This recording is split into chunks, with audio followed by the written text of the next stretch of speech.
Today's stories include Kingdom Hearts movie rumors, Housemarque teases Returnal news, and Switch 2 Joy-Cons might have more buttons. We'll have all this and more because this is Kinda Funny Games Daily.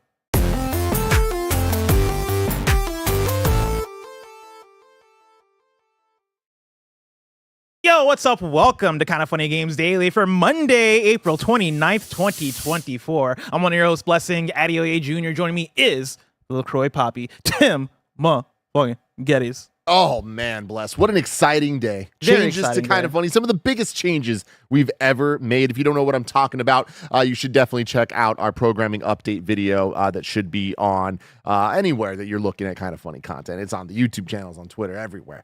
So go check that out. Are you feeling now that the news is out, now that people know? We've been playing this so for a good, very man. long time and thinking about it for a very long time. Yeah, we've talked about this a lot, Bless. Oh, you know yeah. what I mean? How many meetings have we had? How many big conversations have we had about all this? But we believe in it a lot. I'm really excited. And yeah, it's really nice to have it out there and have everybody react so positively. So yeah, this is going to be a great time. And it all starts today, right now.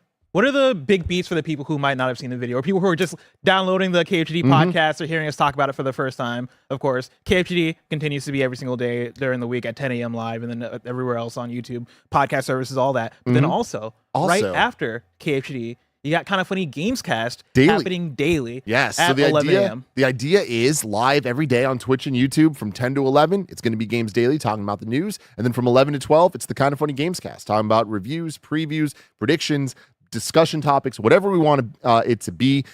This means that there will no longer be PS I Love You or XCast, but all of those PlayStation and Xbox conversations will be happening on the daily games cast, and the daily streams are still going to happen right after that. Game Showdown's still happening, so none of that's changing. But the biggest change besides the daily games cast is all of our Kinda Funny content, whether it's video game related or movie related or KF podcast, anything, it will all be on the Kinda Funny Games YouTube channel now. That'll be our main channel for all of our main content. And the Kinda Funny channel is being turned into a highlights channel for shorter 20-minute or less pieces of content for people that just want to get the best of the best and the different topics than having to sit down for an entire show. So really excited. Hell yeah. And I'm very excited. Of course, daily games casts, but we're going to do our farewell episodes of Kinda Funny XCast and PS I Love You later this week. I'm excited to kind of expound on it more, on that like final PS I Love You / like I guess first PlayStation themed Kinda Funny Games cast, because I'm very happy for these changes. You know, like I think PS I Love You / Beyond for me was such an important podcast, Beyond in particular, because I think that was the first podcast that I engaged with on a weekly basis. Like I was listening to Beyond every single week, and then when that turned into Kinda Funny and that turned into PS I Love You, I was listening every single week, right? And so it was so special to join Kinda Funny and then to get to host PS I Love You with Greg. And now that we're here and we're making this change, I couldn't be more happy. For the fact that like I think video games have changed so much, and like there are more similarities between Xboxes and PlayStations than there ever had been before. And like there would be some weeks where I hate the fact that I'm like, damn, I'm locked into PlayStation conversation when we could be talking about Nintendo stuff, or like I would love to talk more about Halo and Forza and like the things I like playing on Xbox, right? And I love that we have a venue now where it is GamesCast has so much space to talk about all the things we want to talk about. And so I'm sure we're going to talk about this a lot as we move forward with this and as we get into more GamesCast episodes and actually give you guys the examples of what this looks like, right? Like I'm very excited for the GamesCast later today that I'm going to listen to live because of course Todd Howard of Bethesda is coming through. One-on-one interview with Greg Miller. I can't wait. And that's the thing too, just real quick, I don't want to like go over every single thing, but yeah, this week is a whole bunch of bangers. We got Todd Howard interview today. We have the Fallout show spoiler cast tomorrow. We have the final PS I Love You and final XCast kind of goodbye episodes. Paris is flying up to be here in studio for that. And then Friday, Final Fantasy VII Rebirth spoiler cast, baby. I was trying to figure out, it's so funny because I was looking at the calendar this morning, and Roger's like, man, it's a pretty busy day. And then Roger looks at the calendar, is like, I guess you don't have as much busy day. And I'm like, yeah, I guess for me, it's just Kinda Funny Games Daily, which is funny because like I was looking at this change of, oh man, I'm going to be so busy now. But yeah, I have like the rest of the day. And I'm like, okay, well, do I work on Game Showdown stuff? Like, what am I going to do? And then like remembering that we have the spoiler cast, I'm like, dude, I'm going to watch every cutscene for Final Fantasy VII Rebirth again and get spruced up on it. And I'm going to spruce up on the Fallout TV show. This is so great. Yeah. So thank you all for joining us on this ride, and we hope that you're going to love it. We think you're going to love it. I know you're going to love it. Hell yeah. I also know that they're going to love Today's episode of Kind of Funny Games Daily. Remember, this is KFGD. Each and every weekday, we run you through the nerdy news you need to know about live on YouTube, Twitch, and on podcast services around the globe. If you love what we do, support us with the Kind of Funny membership on Patreon or YouTube to get all of our shows ad-free, watch us record them live, and get a daily exclusive show. For a chance to be a part of the show, submit your thoughts and opinions as YouTube Super Chats as we go. Housekeeping for you. Today, after Kind of Funny Games Daily, you'll get GAMESCAST, which is a one-on-one interview with Greg Miller and Todd Howard. That's going down live on Twitch and YouTube and will be up right after on podcast services around the globe. And then after that, the Kind of Funny stream will be Greg and a crew of Helldivers, including Kevin, Gary Whitta, and more, celebrating Greg's birthday. That's happening right here on Twitch and YouTube. If you're a Kind of Funny member, today's Greg Way is about the biggest Kind of Funny programming day change since we launched Kind of Funny Games Daily. And so I think Greg mentioned that you should ask him your questions if you have any more FAQs out there. Get him to Greg. He'll talk all about it on today's Greg Way, which you can catch later on Patreon today. Look at our Patreon producers, Carl Jacobs, Kieran Hovasapian, and Delaney Twining. Today we're brought to you by Aura Frames, but we'll tell you about that later. For now, let's begin with what is, and forever will be, the Roper Report. It's time for some news. We have 6 stories today. A baker's dozen. Starting with our number 1. Tim, a Kingdom Hearts movie is reportedly in the works. This is Kenneth Shepard at Kotaku. Kingdom Hearts, Square Enix's Disney Cross Final Fantasy crossover, which, is that an accurate way to describe it? Yeah. Final Fantasy? I guess the same spells and all that shit. And I guess Cloud is in it. I guess I never looked at Sora as like a Final Fantasy character. I'm like, Sora's not. But like all the Final Fantasy characters. I mean, in more recent games they haven't been. Kingdom Hearts 1, like. But I've always seen them as cameos. I mean, like for me, if you'd ask me, oh, what's Kingdom Hearts? I would have been like, oh, it's a JRPG that features Mickey Mouse. No, I would have been like Kingdom Hearts cross Final definitively Fantasy. It is a Disney Final Fantasy crossover series. I never thought about that, but I guess that makes sense. Yeah, I guess all the spells, all the stuff is there. Over the years they've gotten less and less, but Kingdom Hearts 1 and 2, I mean, like the entire cast of Final Fantasy 7, 8, like they're all just there. But they're just like they're in the fucking they're Hercules land, you know? Like you run into them there and they don't appear. They're everywhere. They're in Hollow Bastion. They're in the Traverse Town.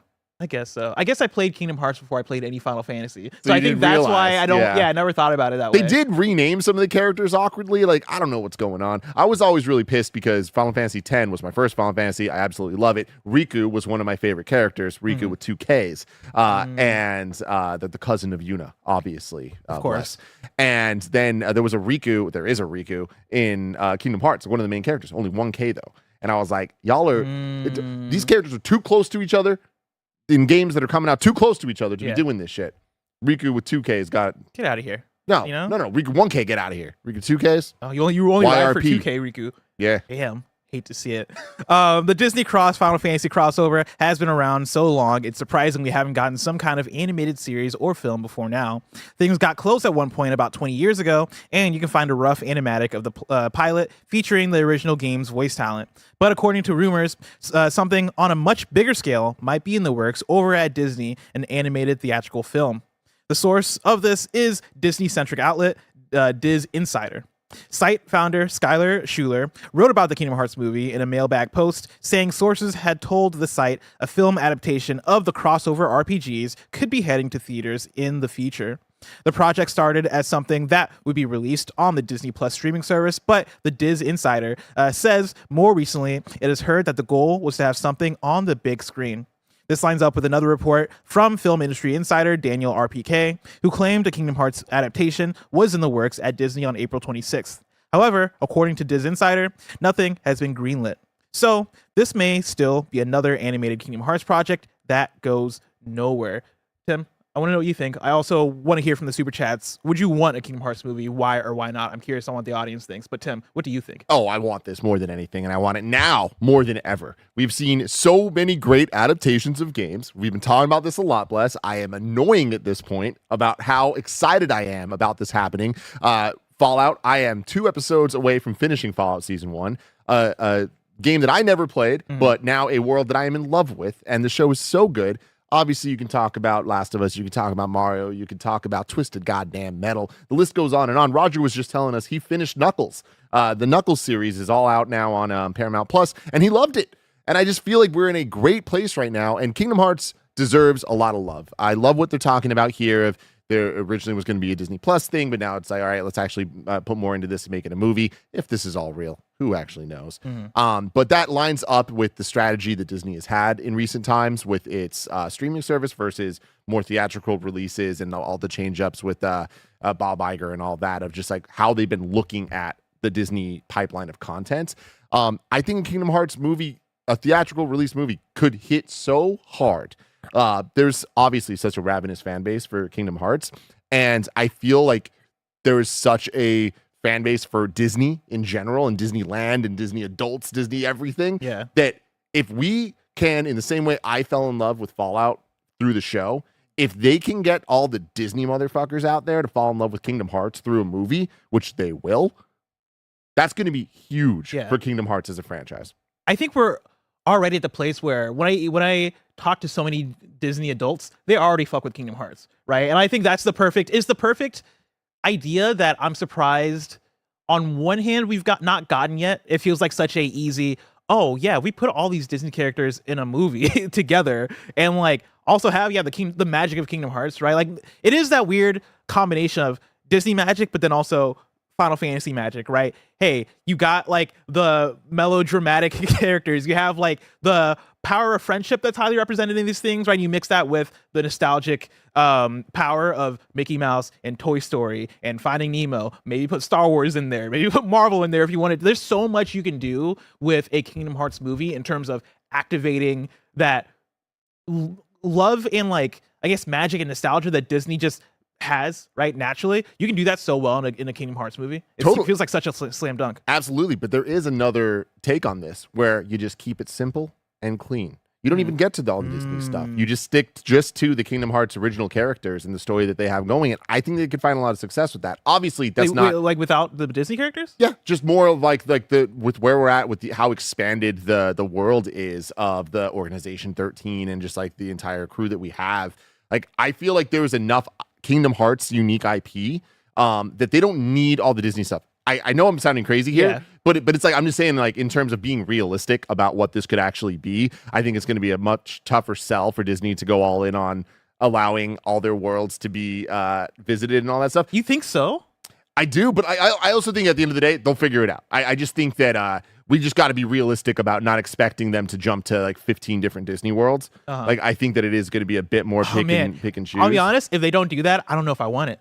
I feel like I gotta it has to be a road trip through all these different Disney worlds, right? And it doesn't have to be like a billion of them. Even if it is, I could see a montage of like, hey, let's go to like 4 or 5 really quickly. Oh, it has to be the bulk of the movie for me, man. Like even if it is like we're sticking to maybe 3 or 4 worlds, but they have to be like me. It has to be Toy Story, Lion King.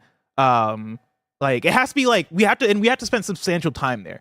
I don't want a Kingdom Hearts movie that is 90% just us hanging out with only Sora, Riku with 1K, Kairi. Yeah, but I mean, so just to be clear, I do think Donald and Goofy would be there. I think Mickey would be part of it. Like, the going to the actual Disney worlds, I think they got to build to that. And I would be shocked to be wrong here. I just don't see the first Kingdom Hearts movie being the Kingdom Hearts 1 game adapted. I think there's just too much content. I would fucking love it. Yeah. But I do, I think that there is an opportunity here to sell people on the Kingdom Hearts characters and the Kingdom Hearts story and world, and to keep it simple and clean, simplify everything, and like make it understandable to like people that want to love Kingdom Hearts and love the concept of it, but don't actually like want to play the game. Like so many of my friends, specifically, like I'm thinking of like Shari, Curran's wife, loves Disney and loves Kingdom Hearts, but has never played and is never going to play Kingdom Hearts. Yeah. You know, this movie could be for her and get her introduced into those worlds. And then maybe one day she'll play the game. I want to bring in a few super chats here. Mike Dememe says, hey, well, actually, no, I'm going to get to you later because you're talking about challengers. I want to get in some Kingdom Hearts ones. Bobby Schulte says, I'm scared they're going to get rid of the Final Fantasy cast. I think that's interesting, right? If we get a Kingdom Hearts movie, I wouldn't expect to see Cloud. Me neither. I wouldn't expect to see Sephiroth. I mean, I think that we all just need to be realistic about what Kingdom Hearts actually is at this point, and they've weaned off the Final Fantasy stuff as much as possible, honestly, in terms of like the characters and worlds being in the game. Like look at Kingdom Hearts 3, and then also the integration into the Disney worlds for the most part, kind of feels like a distraction from the main plot of what they're doing. Like, when you're actually playing the game of like, especially in Kingdom Hearts 1, even thinking about it, it's like, hey, we're in Tarzan's jungle now.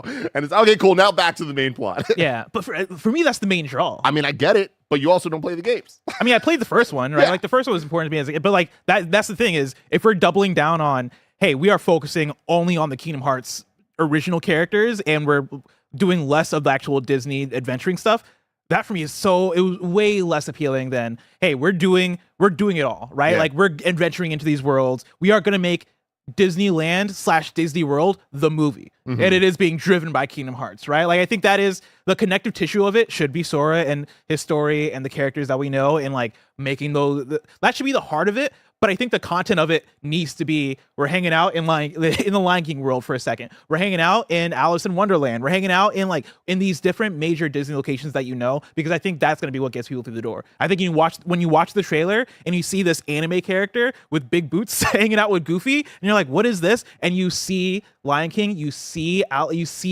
Nightmare Before Christmas, like, I think that is what's going to get people who are in the theaters watch these trailers to go, oh, I fucking need to watch this. Yeah, I mean, you're right. You're absolutely right. Yeah.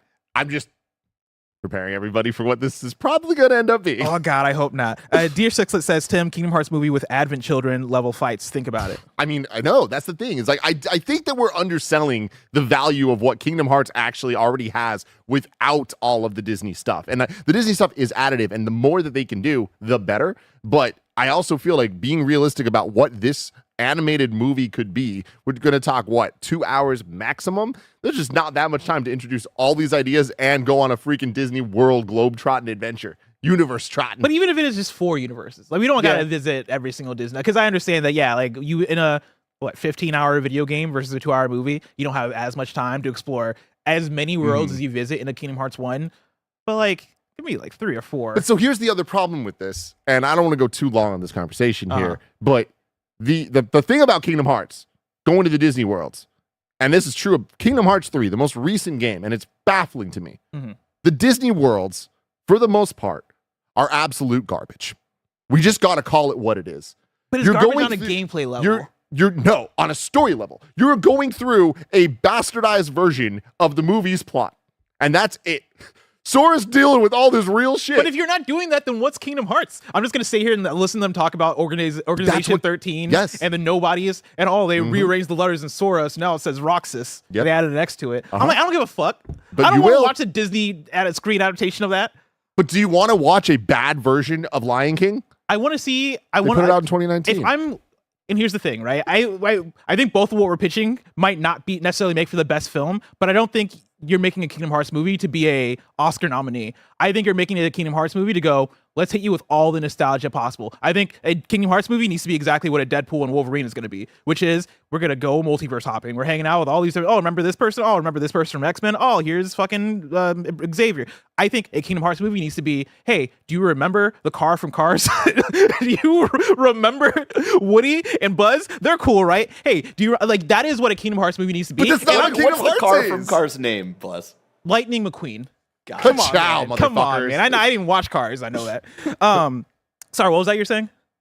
You're pitching something that's not what Kingdom Hearts is. Is that not what it is? It's not. I'm spending most of the time in Kingdom Hearts, like you said, redoing these Disney stories, in like these fast forward ways, sure. But that's the thing is like they're fast forward. But that's the content. And then in between that, it's Sora being like, I'm looking for my friends, and I'm like, all right, cool. But like that, it's not just like that's the bulk of it. There's Roxas. We like ice cream. We eat popsicles. Yeah, it's just I just want people to realize. I want people to realize that what the pitch is in the gut check pitch of what a Kingdom Hearts movie would be is just 2 hours of watching 7 different Disney movies on fast forward, and that is not what anybody wants, man. I'm telling you. Yeah, but you don't have to do it exactly that way, because I agree that part of the games is like, all right, cool, whatever. But I do think that you are visiting, in the way I'm envisioning it, you are visiting this world, and you're not doing the story of Lion King over again. But it is like, oh man, you're saying what's up to Simba, and Simba is helping you along the quest, and then like getting you to where you need to go to then get to the Alice the Wonderland world. And like, I think you can fix a lot of the problems that Kingdom Hearts has. I mean, what you're pitching is amazing, and that to me is a dream, and I would love that. Yeah. But it's Kingdom Hearts blessing. They're not going to fix anything. They've done what they're doing. but we know what this is. They're only going to give us more of this thing. They're not all of a sudden going to be like, oh, you know what? Maybe the frozen world shouldn't just be frozen. And maybe we shouldn't have them play through the entirety of the Let It Go sequence. Because that's what it's going to be. Here's my question now. Elsa's going to sing the whole song, bless. Because, like, I didn't think about this question until now that we're having this discussion. Mm-hmm. Is there any way this movie is incredible? Yeah. What's the way? Incredible meaning, like, I think Like, it could is be this incredible movie- for a Kingdom Hearts movie, yes. How do you compare that to, like, any other Disney I mean, a animated movie? dope-ass anime movie. Sick-ass fight scenes, like, cool-ass get-hype moments, and, like, character dynamics of friendship and love and all that stuff. Mhm. Yeah. All right, we'll see. They're going to do it, man. I or want to they're believe not. in it. But yeah, like for me, I am looking at this the way I look at a Deadpool or the way I look at anything that is, what's the one, Ready Player One, which I never watched, but what I imagine Ready Player One is. Like, that's what I am looking. But I'm more invested in just Kingdom Hearts as an idea. Like, I like that it has more of a JRPG / I guess if you put it on screen, anime slant to it. Like, that for me is more intriguing than what Ready Player One does. I'm looking forward to that. Mm-hmm. Give me these fucking Final Fantasy characters hanging out with Mickey and going to Alice in Wonderland. That's good enough for me. But I don't know if I can go to this expecting the world of it, just based on what we're talking about it being. Yeah. I think it is a tall task. But also, I'll watch it day one. Oh, Get yeah, there, you will. Popcorn, all Yeah. that stuff. Tim, let's keep talking about Kingdom Hearts. With story number 2, Wow. Kingdom Hearts 4 might be releasing in 2025, and insider claims. This is George Yang at GameSpot. The long-awaited Kingdom Hearts 4 might be coming sooner than anticipated. If an insider is to be believed, the game is reportedly releasing in 2025. According to Twitter user Daniel RPK, the latest mainline entry in the Kingdom Hearts series is due out next year. It was reportedly also in development for the past 4 years. Daniel RPK also recently leaked that a follow-up to Sonic Frontiers was in development. The prominent Sega leaker Midori corroborated this, adding that this apparent game may not necessarily be called Sonic Frontiers 2. It reportedly has the same 3D and open-world gameplay style. Not many details about Kingdom Hearts 4 have been revealed, not even the release window or intended platforms. We do know, however, that the game is being built on Unreal Engine 5. My question for you, Tim, and to the chat as well is, do you believe Kingdom Hearts 4 could hit by next year? Absolutely. I think it hits next year. I feel like this isn't a surprise to me either. Like, I feel like when we see the rate at which Square's been able to pump out their biggest games, Final Fantasy 16 and Final Fantasy 7 Rebirth and Final Fantasy 7 Remake to even add to that, it's been a long time since Kingdom Hearts 3. And I feel like the fact that we even got this trailer, that Kingdom Hearts 4 was announced when it was, yeah, I think that we're a lot further along and closer to Kingdom Hearts 4 than we are far away. Yeah. Like, I'm not expecting like a 2027 release date or something like that. I mean, depending on the validity of the previous story, if they're, say, in early talks about a Kingdom Hearts movie, that'll probably put a Kingdom Hearts movie at maybe like 2 to 3 to 4 years away. I think, yeah, like having a Kingdom Hearts 4 out by next year to kind of be the lead into it, I think that would be really good timing. And yeah, like to your point, the Kingdom Hearts 4 reveal trailer was 3 years ago, 4 years ago. It feels like we got this trailer so long ago. The thing that weirds me about it a little bit is that we've not gotten a peep about Kingdom Hearts 4 since then. So I'm Which curious. I think is good. I also think that's a good thing, right? Because it feels like, okay, you guys are just in the lab cooking. You guys are making this thing. When do we see it pop up becomes the question. I think D23. if we see it at D20, I wasn't even thinking about it. I was thinking at Summer Game Fest, but D23 would be fascinating. Summer Game Fest would be huge. I don't think it would be. expect it, but it could happen. I feel like it'd be a better venue, right? Like the D23 gaming showcase that we got last time. I feel like a Kingdom Hearts level of announcement there would have brought it to another level, right? Like I think the announcements we got there were good, but, and this is me being biased because I'm a host, I hosted it, but like I almost feel like a Kingdom Hearts 4 re-reveal you would put at a Summer Game Fest and then save D23 for maybe a follow-up. All right, here's more gameplay, or here's a special new detail. Here's a reveal of one of the worlds we're going to.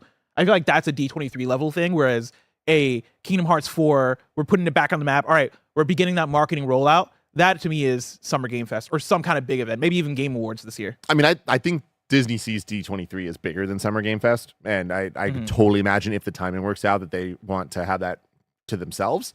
It's just a question of, are they going to do another game showcase? But I think Kingdom Hearts doesn't need it. Kingdom Hearts can just do its own thing. But there is history with Jeff Keighley in Kingdom Hearts. Like the first time we played Kingdom Hearts 3 was at a Keighley event. It was Judges Day, Judges Week, so before Play Days, but essentially Judges Week was Summer Game Fest Play Days, like beta. You know what I mean? What about PlayStation Showcase? That could happen too. I mean, Kingdom Hearts 3 was announced at Sony's press conference at E3 2013. Oh yeah, it was. Yeah. I totally forgot about that. Yeah, and Final Fantasy 15. Same conference. What a fucking legendary ass conference. What a that wild was. conference. Yeah. I'm feeling summer. I don't know why, but I'm feeling it. This summer, Kingdom Hearts 4? Yeah. Yeah, I mean, I think that could make sense. I think it's now that I say the words PlayStation Showcase out loud, I would even think maybe that over a Jeff Keighley thing, but I don't know. I think somewhere though. I think there's plenty of venues for something. I think there's plenty big enough venues for something like that to show up, or they just drop it. Like they just drop the trailer because I don't put that past them either. Mr. Hawk says, "What about Xbox's June event?"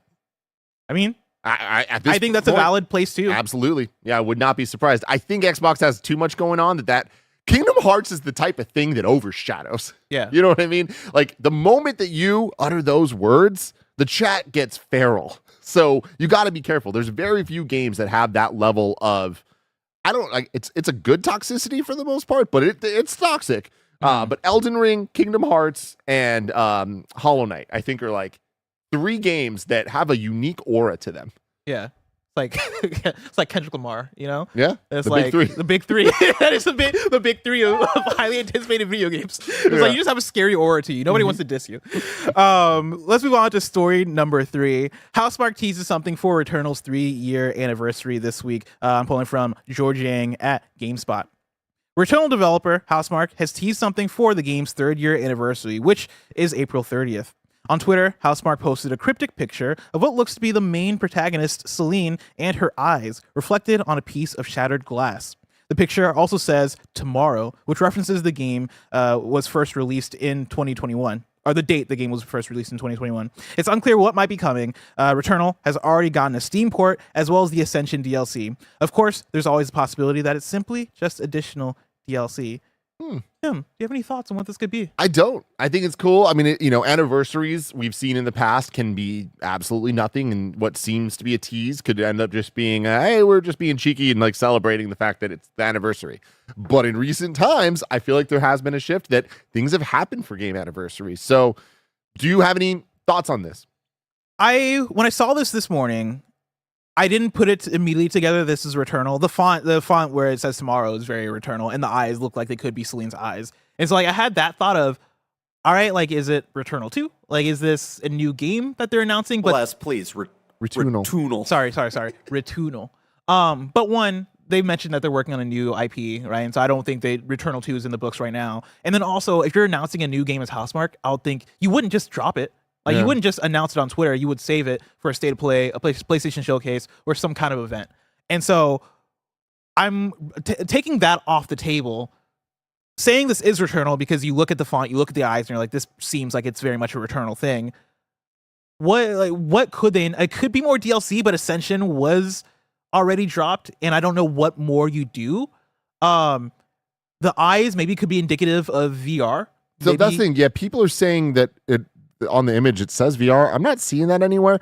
VR is, I think, one of the more likely things, but it's also kind of hard to believe, right? It seems like PlayStation's just given up on PlayStation VR. But with that notwithstanding, looking at this, I think VR is the safest bet, right? But here's the thing with PlayStation VR is that you're right. It feels like they've given up. But I've always been of the mind that we got PSVR 2 last year in like February. It's been a year and some months since we got PlayStation VR 2. The only first party IP game that we got was Horizon Call of the Mountain. Mm-hmm. And I am shocked. Like the lack of first party support that we saw for VR. Like of course we got updates, we got Gran Turismo and stuff like that. But I would have expected, even if as PlayStation you launch PSVR 2 and you're like, oh man, no, this isn't hitting, let's pivot off of it. There would have already been things in the works, you would think, leading up to something like that. And so, like, I've been waiting for whatever other PlayStation first-party dev that has been working on something for VR to actually come out and announce it. I think that would make sense if Returnal or if Housemarque was already working on something. It is, all right, it's time, it's ready, let's put it out. But my question is, what is it? Are we just playing regular Returnal in VR, and does that work in VR? That is such a fast-paced actiony game. Yeah. But also, it's the kind of game that would look hot in VR. It would. It's a good looking game. And I think that Housemarque is the type of dev that somebody there might have had an idea of like, look, I was tinkering. Yeah. This is fun. And then they're like, let's do it. You know what I mean? Like, I can see that all happening. And will it be a perfect experience for everybody? No, it definitely won't. But will some people really dig whatever this is if it is real and in VR? Yeah, man. Like, again, I go back to Resident Evil 4 and all of what Capcom's done with the VR, where it's like, Resident Evil 4 in VR is simultaneously the definitive way to play that game and a way that I can't imagine anybody actually playing through that game. But that's just because VR is tricky. But a full console game that I would be like, there's no way that game could ever work in VR. It does. So Returnal, for as action paced as it is and everything, it could work. I think it could work maybe if you tweak it somehow. That's the thing is I go back to a video I watched from I believe it was Valve, but I think it might have been like a no clip thing. But it was Valve talking about how in working on Half-Life Alyx, Portal came to mind of, we should put Portal in VR, and they just couldn't figure it out because of how flinging yourself through portals and all that shit works. It makes you throw up, right? Like it's not feasible to make that in a way that doesn't get people sick. Returnal is the kind of game where you are dashing in air, you are moving all around the space that you're in to try and like dodge all this bullet hell stuff coming at you. I can't for the life of me think about how that would work in VR unless you do a lot like major tweaks to it, which maybe they could. But how much do you tweak Returnal until it becomes a different game? It's not just translating it to VR, it's also translating it from a third-person game to a first-person aspect. Unless that's not something that they... Resident Evil, same thing. Yeah. But Resident Evil is like slower paced. Yeah. It's horror. Like I think that works in VR in a way that I am so fascinated to see if they can figure that out with Returnal. Totally. I'd try it. I might throw up, but I'd try it. Mm-hmm. Tim. Yes. Patreon.com/kindafunny is a place people can go if they want to get the show ad-free, because there they can get the Kind of Funny membership, which they can also get on youtube.com/kindafunnygames, where we put all of our content. Speaking of the Kind of Funny membership and ads, here's a word from our sponsors. Looking for the perfect gift to celebrate the moms in your life? Aura frames are beautiful, Wi-Fi connected digital picture frames that allow you to share and display unlimited photos. It's super easy to upload and share photos via the Aura app, and if you're giving Aura as a gift, you can even personalize the frame with preloaded photos and memories. How do I, Greg Miller from Kinda Funny, know so much about Aura? Because I just gave Jen one for her birthday. I used the QR code on the box to preload it with photos of her and Benny, and when she booted it up for the first time, she got to see a sweet little message from me. I like this frame so much that I am actually legitimately buying one for my mother for Mother's Day. From grandmothers to new mothers, aunts, and even friends in your life, every mom loves an Aura frame. Right now, Aura has a great deal for Mother's Day. Listeners can save on the perfect gift by visiting auraframes.com to get $30 off, plus free shipping for their best-selling frame. That's AURA frames.com. Use code KINDAFUNNY at checkout to save. And mom, if you see this before you get your Aura frame for Mother's Day, please act surprised. And we're back. And we're going to move on to the next story, but Bear, I do want you to bring up footage of the Doom VR game because somebody mentioned it in chat. And I don't think I've ever looked at footage of it. Oh, here we go. You already got it. Because I want to see how fast this game moves. Oh, this looks cool. Oh, yeah, so they're doing the blink thing.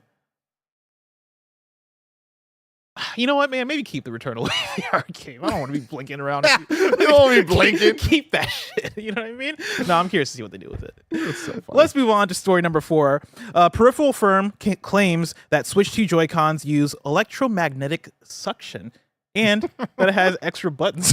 This is Chris Scullion at Video Games Chronicle. Bear, I have linked a video that demonstrates some suction. Of like this. Are we allowed to show suction demonstrations on Twitch? Oh, for sure. I mean, this kind of suction, we got it. We're good. Okay. We're good. Okay. I'll text my people, be like, be cool, all right? Suckening. But yeah, they show off EPM suction. Switch peripheral maker MobaPad claims to have new information on the Switch 2, particularly with regards to its controllers.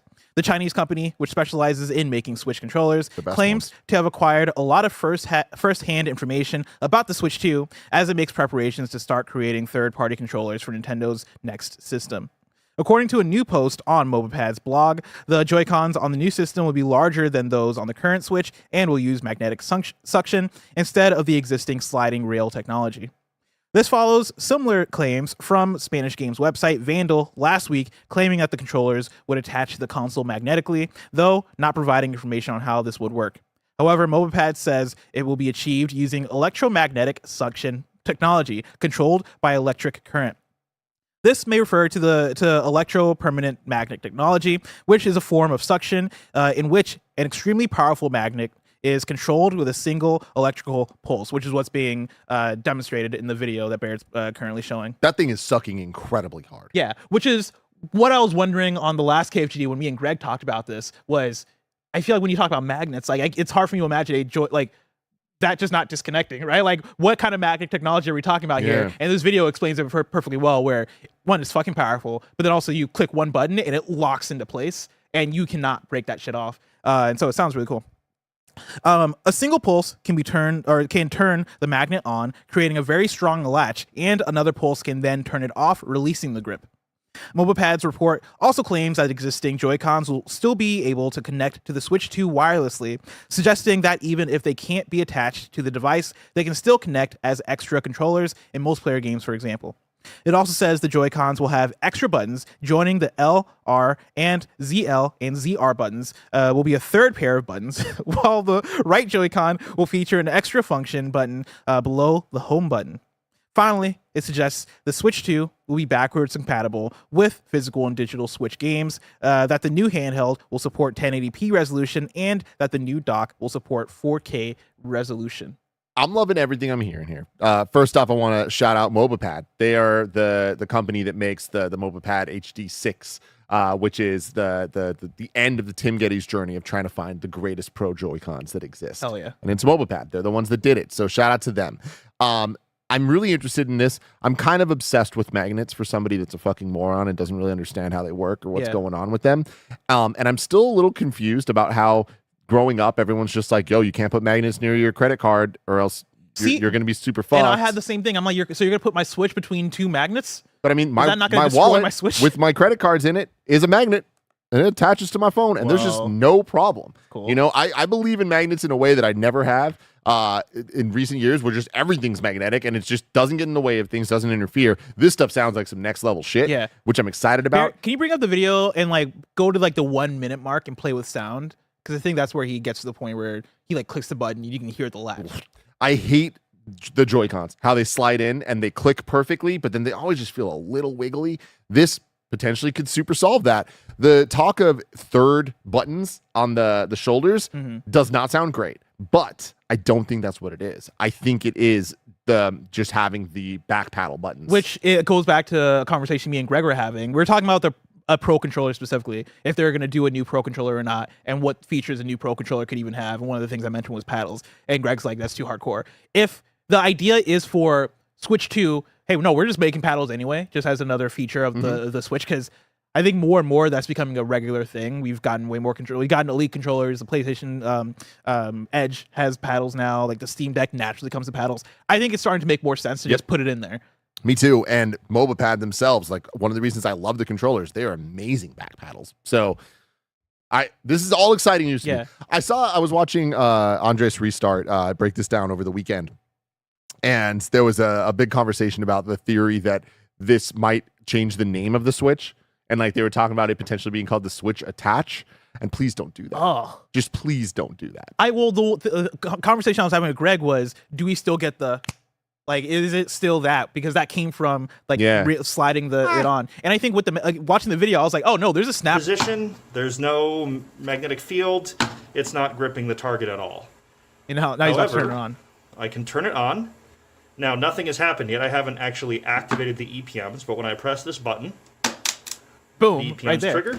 And now I can lift this whole plate and establish a magnetic grip force. Oh my God. Now, which is pretty cool. Magnetic grip force. This is the coolest thing I've ever heard. Yeah. All right. And you still have a snap sound there that you can brand around, which I love. I love magnets. I love this. I love back paddles. I love Nintendo doing 4K docked. Come on, man. Please have all this be real. Please. I like what we're hearing here. I'm so fascinated about the magnets because I'm like you. I don't think I'm as obsessed with magnets with you. Dude, I'm obsessed. But I do really like magnets. Magnets are just fucking cool. They're so sick. And so put some magnets on there. I'm so curious on the idea of another function button. Like what other kinds of functions is that? I guess if you're talking about maybe the third back buttons being paddles, maybe the new function button is assigning those controls. Yeah, like the DualSense Edge does that. Where and they have so does the buttons. MobaPad HD6. Yeah, Like this is all very interesting stuff. I very hope it's real. fascinated / excited about it. Let's move on to story number 5. Tekken 8 reveals the second DLC character, brand new story, and more. This is Wesley Yinpool at IGN. Bandai Namco has revealed its roadmap for Tekken 8 throughout the rest of 2024, including the game's second DLC character, new story, and plenty more. The second DLC character is Lydia Sobieski, who is teased at the end of the roadmap trailer. In the world of Tekken, Lydia is the Prime Minister of Poland, who made her debut in Tekken 7 as DLC in the Season 4 pass. For Tekken 8, Lydia launches this summer with early access for character year 1 pass owners. Meanwhile, in the fall, a brand new story involving Eddie Gordo launches as a free update. Other additions, including a sweeping balance pass in the spring, the first balance adjustments for the season are coming soon, with patch notes for the update 1.04 set to be released tomorrow, April 30th, and a new stage, the Seaside Resort, and the photo mode in the summer. Additional modes such as Ghost vs. Ghost or Online Practice are planned to be added at a later date, Bandai Namco said. Love all this. Evo Japan just happened, where we got like a bunch of fighting game news. We're gonna talk about some of it in Wii news. But yeah, like Lydia seems like a cool additional character. I don't know much about Lydia because I didn't play all the Tekken 7 DLC, and so I didn't even recognize her when they announced her. I was like, oh, she looks cool, and I learned she's already been in there. But you know, love that. Love the idea of getting new story stuff. I wonder if that's going to be a significant, like an Eddie chapter in the main story, or if we're just adding. Like there's 2 different story modes in Tekken 8. Like there's the main one, but then there's also character specific stories, which is like a mini arcade mode where you fight 5 characters and then you get a new ending. Yeah. Either way, like I'm down for it, right? I love getting more story. I hope we get more like main stuff because I think you can do really cool stuff with that. And the main story of Tekken with all the cutscenes and shit is so good. It's so cool. And so I would love more of that stuff. But yeah, I'm very excited about this. Cool. I think this sounds cool. Tim, that was a lot of big news. So big. But if I wanted something smaller, say the tiniest news I needed to know about, where would I look? You'd go to our last story, the Wii News channel, where we cover all the small news items that you need to know about. That's right. It's time. Story number 6. We got some Wii news for you.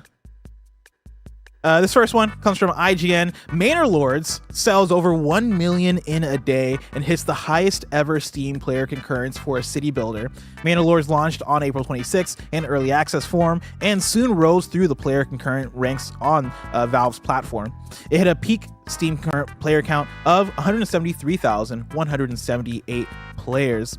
And then from VGC, 2K and WWE Games have unbanned What's the Status, a popular modder who was indefinitely restricted from the online portion of WWE 2K24 last week. Me and Greg talked about that. At Evo Japan, SNK revealed that Marco Rodriguez will be a playable character in the upcoming Fatal Fury City of Wolves. Slayer, the last DLC character of Guilty Gear Strive Season 3, launches in May 30th. Akuma is coming May 22nd to Street Fighter 6. And then, like I mentioned, the Tekken stuff went down. Tencent has significantly increased its shareholding in Remedy Entertainment. The world's largest gaming publisher now holds 2,005,716 shares in the Alan Wake Control Maker, corresponding to 14.8% of the Finnish company's shares and voting rights. And then finally, from IGN, those who own Fallout 4 via PS Plus Collection do not get a free next-gen update. Bethesda has now confirmed. And that's it for Wii News. That's it, everybody. Fighting game heavy Wii News. I love that Akuma's back. Oh, yeah. Tim, before we get out of here, let's look at some more super chats. There was one I started to read earlier that I cut off because it was about challengers. And so I'm scrolling back trying to find it. Yeah, we got a lot of new Kind of Funny members. Yeah, shout out to all y'all. to all of you. Thank you for all of your support. Dang, y'all doing the dang thing. Here we go. Mike the Meme writes in and says, "Hey, Bless, I saw Challengers this weekend. Love it. I ended up buying 2K Top Spin and actually enjoying it as well." Tim, both me and you saw Challengers this weekend. Separately, and so did Joey. It was funny because me and Gia went to watch the movie, and as we were leaving the theater, I was like, "Wait, that's Joey! What the fuck?" Hell yeah. Same theater. And my God, what a movie! Y'all need to watch Challengers. It is fan-fucking-tastic, and it is so much more fun than I even expected, and I expected it to be damn fun. Yeah, it was such a fantastic time. I put in my my Letterboxd review. If you're going for the threesomes, you might be a little disappointed. But if you're going for the tennis, whoa, what a film! What a film! You really? I was not disappointed at all. In the threesomes? I don't think I've ever seen more sexual tension in No, the sexual tension ways. was there. The sexual tension, fucking great. But like, I don't want to spoil like, the threesome aspect of it. But I thought we were gonna get more from it. Okay. Yeah. Bless, did you find a couple?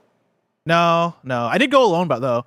I went alone. Proud of you. I got a seat in the back row. I got there. There was one other guy in the back row with me. I was like, cool, we're gonna be challengers buds. And we were.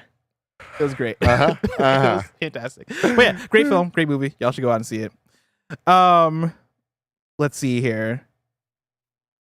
Dear Sixlet says, with anime being huge in the West right now, this is Disney's inroad into an anime-centric fan base that'll appeal to newer anime fans. 1000%, man. Like, just look at the content that is happening right now on streaming services. Like, look at the animated stuff that we're getting. X-Men 97 is a great example. The upcoming Ninja Turtle show, the last Ninja Turtle show, Rise of the Turtles. Like, there's so much more authentic anime influence than there's ever been. And yeah, Kingdom Hearts is a perfect thing for that.